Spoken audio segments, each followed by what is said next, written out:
Hello and welcome back to the Medical Good. In this video, we are going to discuss about BP807ET Unit 5, that is molecular modeling. So let's begin. Molecular modeling describe करती है generation, manipulation और representation 3D structure की, molecules की और उसकी associated physico chemical properties.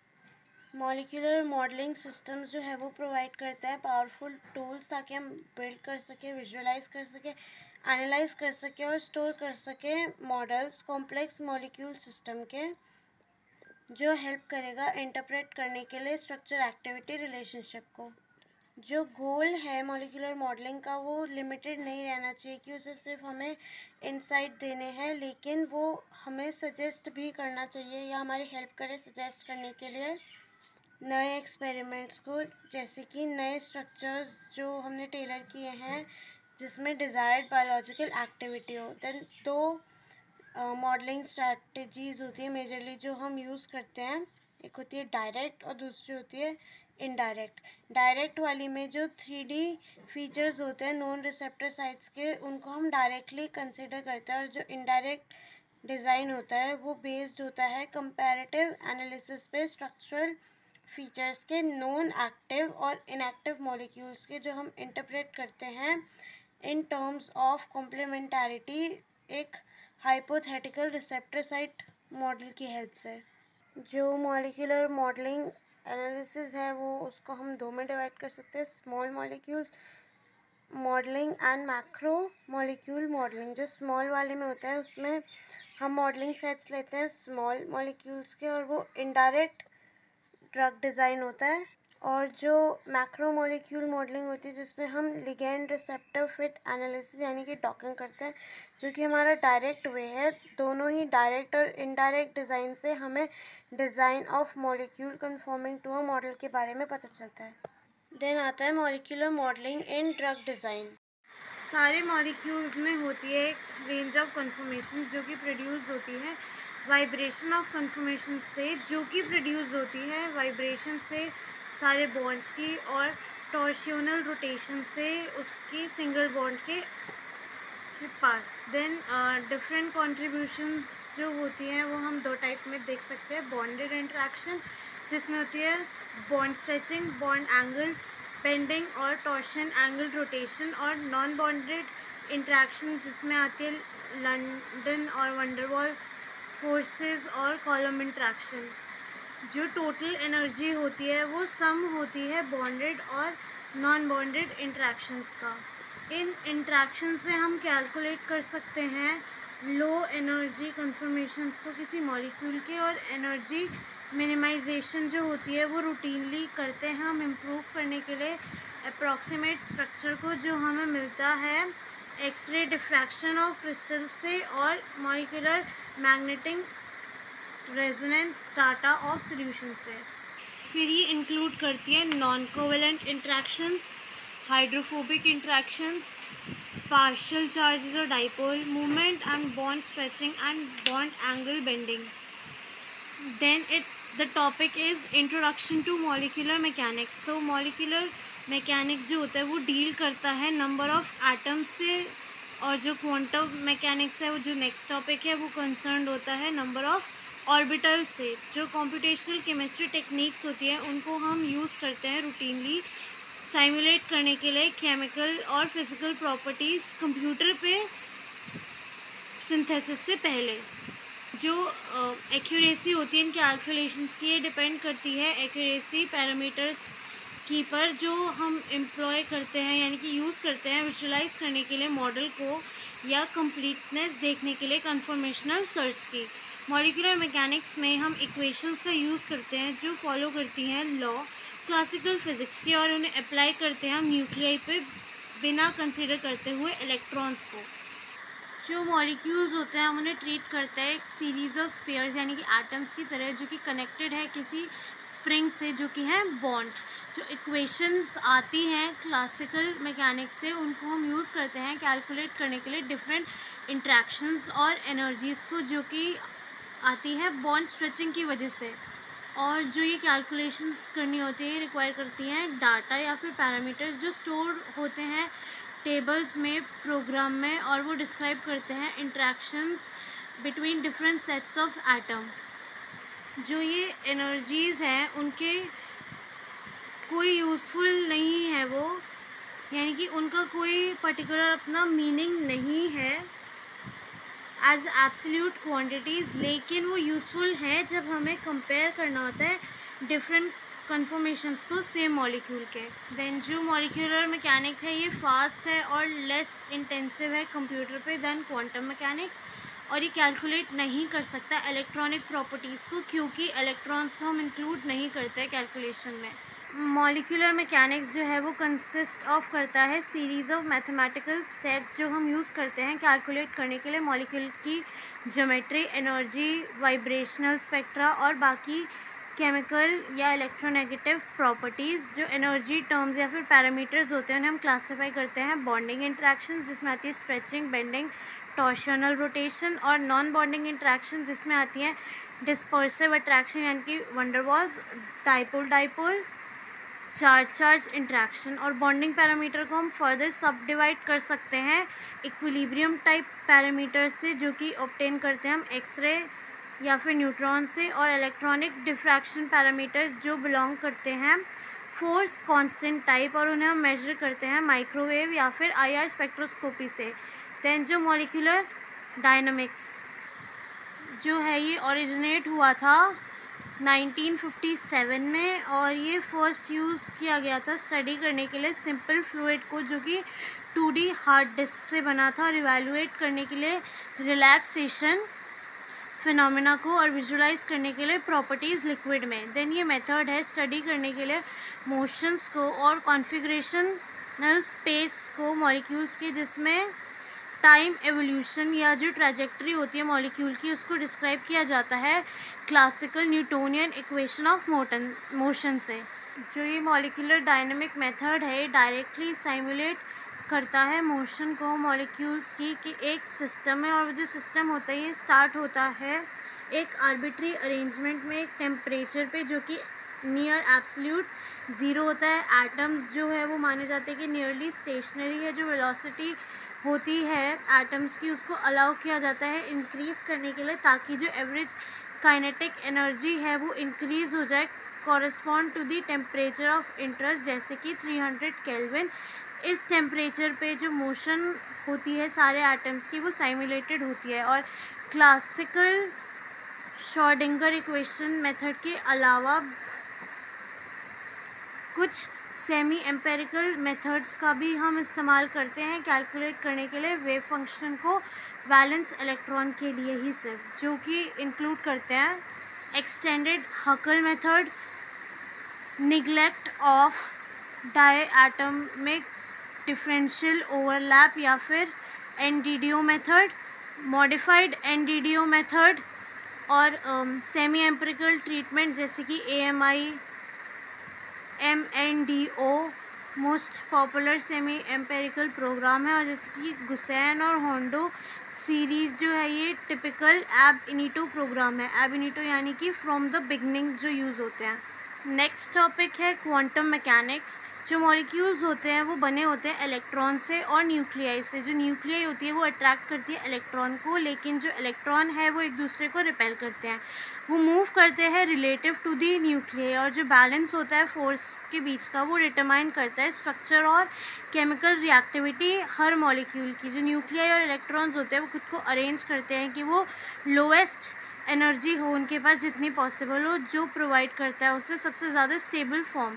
High energy होती है तो वो excited state of the molecule में चली जाती है, जो कि होती है मॉलिक्यूलर कोलिजन्स या फिर फोटो एक्साइटेशन की वजह से। और ये स्टेट्स इंपॉर्टेंट होती है रिएक्शन ऑफ मॉलिक्यूल्स में। जो एनर्जी होती है मॉलिक्यूल्स की वो क्वांटाइज्ड होती है। क्वांटम मैकेनिक्स ज़रूरी है डिस्क्राइब करने के लिए क्वांटाइज्ड एनर्जी लेवल को और समझने के लिए बॉन्डिंग, इलेक्ट्रॉनिक ऑर्बिटल्स, एटम्स और मॉलिक्यूल्स के। और ये डिफ़ाइन करती है behaviour of nuclei and electrons. Then जो क्वांटम मैकेनिक्स है ये भी बेस्ड है श्रोडिंगर इक्वेशन पे। जो वेव फंक्शन होती है वो डिराइव की जाती है श्रोडिंगर इक्वेशन से, और ये कंटेन करती है सारी इन्फॉर्मेशन जो चाहिए होती है डिस्क्राइब करने के लिए प्रॉपर्टीज़ एटॉमिक और मॉलिक्यूलर सिस्टम की।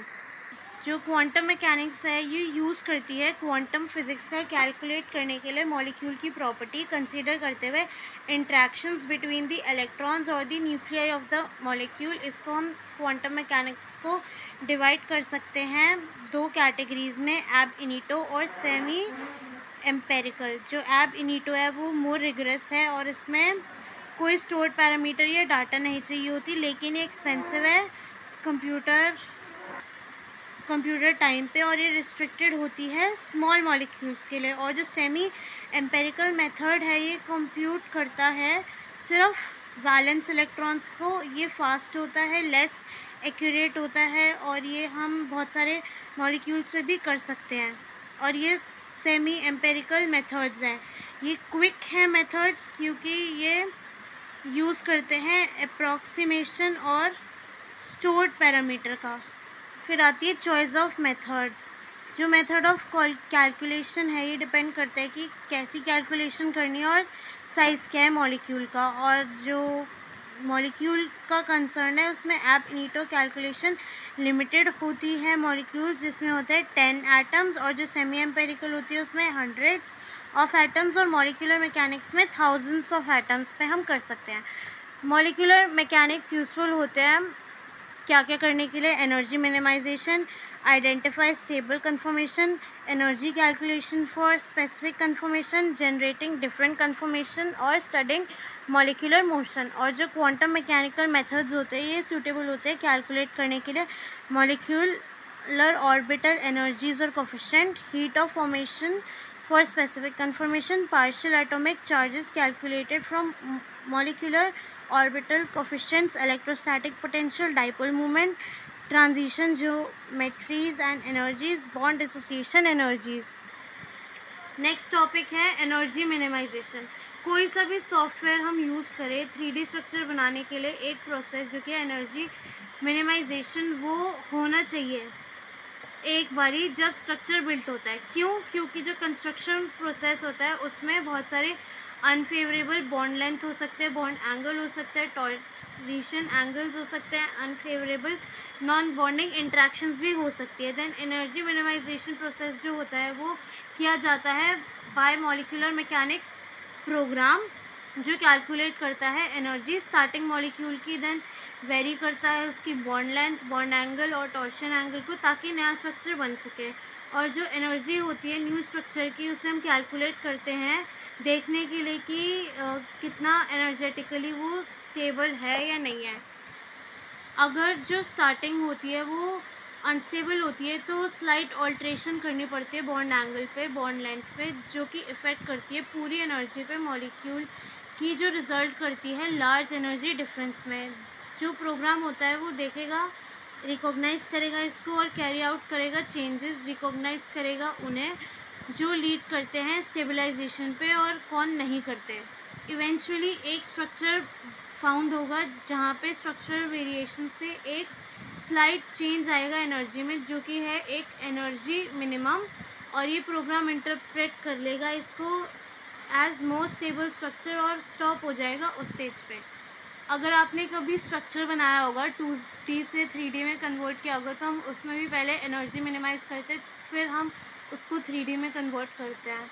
Next topic is conformational analysis. बहुत सारे तरीके होते हैं कन्फर्मेशनल एनालिसिस करने के लिए, जैसे पहला है मॉन्ट Carlo method in conformational searches. ये कॉमनली यूज़ किया जाता है सर्च करने के लिए डिफरेंट कन्फर्मेशंस को। मॉलिक्यूलर डायनामिक्स में एक सर्च सबसे ज़्यादा स्टेबल कन्फर्मेशन के लिए इन्वॉल्व करता है जनरेशन ऑफ रैंडम कन्फर्मेशन, जिनको फिर हम अलग अलग से एनालाइज करते हैं। इसका मतलब है कि same amount of processing time दिया जाएगा हाई एनर्जी और लो एनर्जी कन्फर्मेशंस के लिए।